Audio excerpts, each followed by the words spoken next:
On April 21st, 1967, the 100 millionth GM vehicle rolled off the line at the plant in Janesville.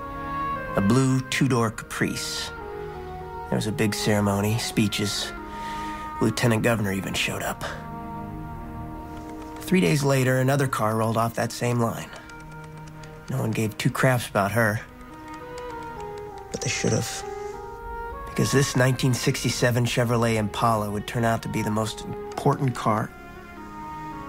No, the most important object in pretty much the whole universe. She was first owned by Sal Moriarty, an alcoholic with 2 ex-wives and 3 blocked arteries. On weekends, he'd drive around giving Bibles to the poor. Getting folks right for Judgment Day, that's what he said. Sam and Dean don't know any of this, but if they did, I bet they'd smile. After Sal died, she ended up at Rainbow Motors, a used car lot in Lawrence, where a young Marine bought her on impulse. That is, after a little advice from a friend.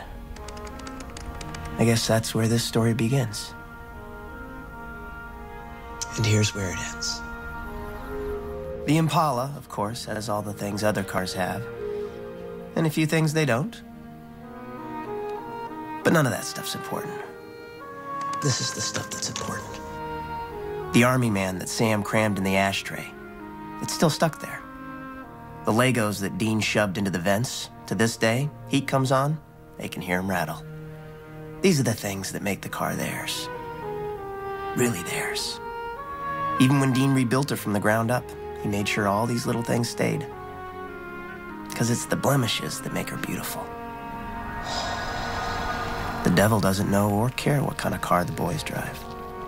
In between jobs, Sam and Dean would sometimes get a day, sometimes a week if they were lucky. They'd pass the time lining their pockets. Sam used to insist on honest work, but now he hustles pool, like his brother.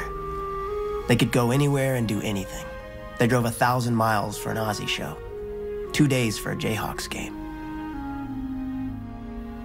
And when it was clear, they'd park her in the middle of nowhere, sit on the hood and watch the stars